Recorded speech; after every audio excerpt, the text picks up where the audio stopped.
Makanan mentah yang segar lebih baik dimakan kerana makanan ini lebih menyihatkan badan. Namun begitu, tidak semua makanan segar itu boleh dimakan dengan mentah. Assalamualaikum dan selamat sejahtera murid-murid. Hari ini, Cikgu Ila dari Brainet.my akan mengupaskan topik teknologi pemprosesan makanan. Kebanyakan bahan makanan mentah diubah kepada bentuk yang lain melalui teknologi pemprosesan makanan. Apakah tujuan pemprosesan makanan ini? Supaya makanan tahan lebih lama, lebih enak, menarik dan mudah dicernahkan. Kaedah yang pertama adalah kaedah memasak. Pemprosesan makanan dengan cara memanaskan bahan makanan melalui teknik celur, goreng, panggang, pengasapan, rebus, tumis, bakar dan kukus. Contoh produk makanan yang diproses melalui kaedah memasak seperti kari ayam, ikan goreng, ayam panggang, nasi, sayur-sayuran dan kuih-muih. Seterusnya, kita lihat kepada proses penapaian. Proses ini penguraian bahan kompleks kepada bahan yang lebih ringkas melalui tindakan bakteria, yeast atau mikroorganisma yang berfaedah. Contoh penapaian glukosa melalui tindakan yeast digunakan dalam pembuatan roti. Glukosa ditukarkan menjadi etanol dan karbon dioksida. Contoh produk makanan adalah kicap, kimchi, tempe, yogurt dan donat. Teknologi pemprosesan makanan yang seterusnya adalah pendehidratan.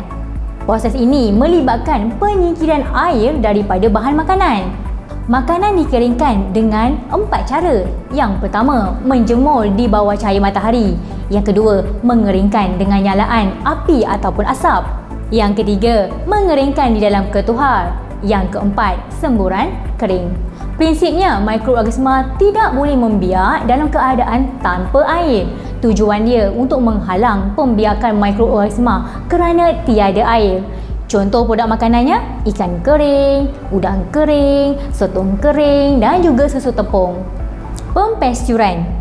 Pempesturan ini mempunyai 2 kaedah. Kaedah yang pertama, susu segar dipanaskan pada suhu 63 darjah Celsius selama 30 minit dan disejukkan dengan serta-merta. Ataupun menggunakan kaedah yang kedua, iaitu susu segar dipanaskan pada suhu 72 darjah Celsius selama 15 saat dan disejukkan dengan serta-merta. Diharapkan murid-murid dapat membezakan 2 kaedah ini dalam pempesturan. Jangan silap ya. Kelebihan pempesturan mempunyai kandungan vitamin yang tinggi, rasanya tidak berubah dan membunuh bakteria yang menjadi punca kepada pemasam susu atau wine. Tetapi, pempesturan juga mempunyai kelemahan, iaitu makanan tidak dapat disimpan lama kerana spora bakterianya tidak musnah. Apakah contoh produk makanan? Susu segar, jus buah-buahan dan juga wine. Kaedah seterusnya adalah pemprosesan makanan melalui pengetinan. Kaedahnya menggunakan makanan dimasukkan ke dalam tin. Yang kedua, disteril dan dipanaskan pada suhu melebihi 115 darjah Celsius di bawah tekanan yang tinggi. Udara di dalam tin akan dikeluarkan dan tin mula dipatrikan. Dan seterusnya, tin ini akan dipanaskan semula dan disejukkan dengan serta-merta. Apa kelebihan pengetinan? Kelebihannya yang pertama, boleh membunuh mikrob termasuklah sporanya. Yang kedua, boleh menyingkirkan oksigen yang boleh menyebabkan pengoksidaan makanan. So, kelemahan pengetinan ini mempunyai rasa dan vitaminnya akan musnah.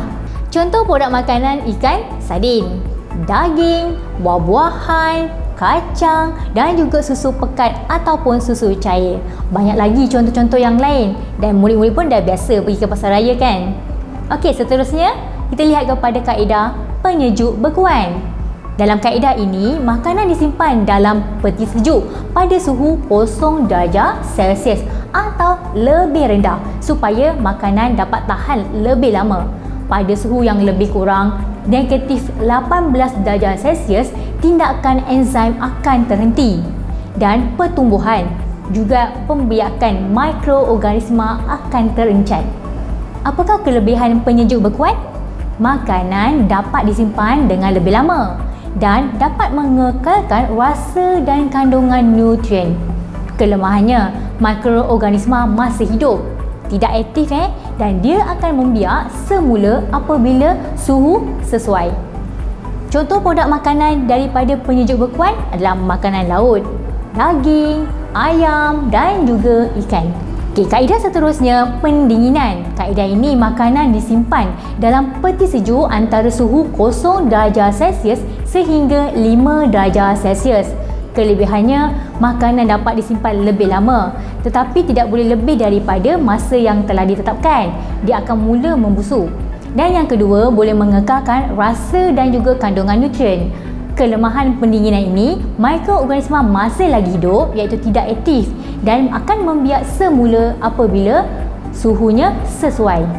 Contoh produk makanannya adalah sayur-sayuran dan juga buah-buahan. Kaedah teknologi pemprosesan makanan seterusnya adalah kaedah penyinaran. Kaedah ini, makanan didedahkan pada sinaran mengayon. Apa itu sinaran mengayon? Mari Cikgu Ila terangkan. Sinaran mengayon tu contohnya sinaran gamma, sinaran ultraungu dan juga sinar X. Itu adalah antara sinaran yang boleh membunuh mikroorganisma seperti Salmonella spesies dan Campylobacter spesies dalam daging mentah, dan juga serangga seperti kutu beras juga boleh merosakkan makanan. Sinaran mengayon ini dapat memperlahankan proses pencambahan biji benih, pertunasan sayur-sayuran berubi dan juga boleh mematangkan buah-buahan. Apakah kelebihan penyinaran? Yang pertama, dia boleh membunuh bakteria dan sporanya serta serangga. Dan yang kedua, makanan itu tahan lebih lama. Cuma kelemahan pada penyinaran ini adalah dos yang tinggi, boleh memusnahkan vitamin dan membahayakan kesihatan kita. Apakah contoh produk makanan yang menggunakan kaedah penyinaran? Yang pertama, sayur-sayuran. Yang kedua, buah-buahan. Yang ketiga, bijirin. Yang keempat, ubi, kentang dan seterusnya ikan bilis. Pembungkusan vakum adalah salah satu proses teknologi pemprosesan makanan. Kaedahnya, makanan dimasukkan ke dalam bekas ataupun beg plastik dan udara mula disingkirkan daripada bekas atau beg plastik menggunakan pam vakum, kemudian ditutup dengan ketat. Kelebihan pembungkusan vakum boleh mencegah pertumbuhan mikroorganisma di dalam bungkusan dan memberhentikan proses pengoksidaan makanan kerana tiada udara, maksudnya tiada oksigen. Rasa makanan dapat dikekalkan dan seterusnya mikroorganisma tidak akan membiak dalam keadaan tanpa udara. Apakah contoh produk makanan menggunakan pembungkusan vakum? Contohnya kacang tanah dan juga beras. Kesimpulannya, murid-murid mestilah tahu, ada 9 teknologi pemprosesan makanan yang telah kita pelajari sebelum ini. Mari cikgu mengingatkan semula. Memasak, penapaian, pendehidratan, pempastiuran, pengetinan, penyejuk bekuan, pendinginan, pembungkusan vakum dan juga penyinaran. Diharapkan murid-murid dapat mengulang kaji dan menghafal sedikit sebanyak perbezaan di antara setiap kaedah. Kod kita pada hari ini, makan untuk hidup atau hidup untuk makan. Daripada Cikgu Ila, Brainet.my.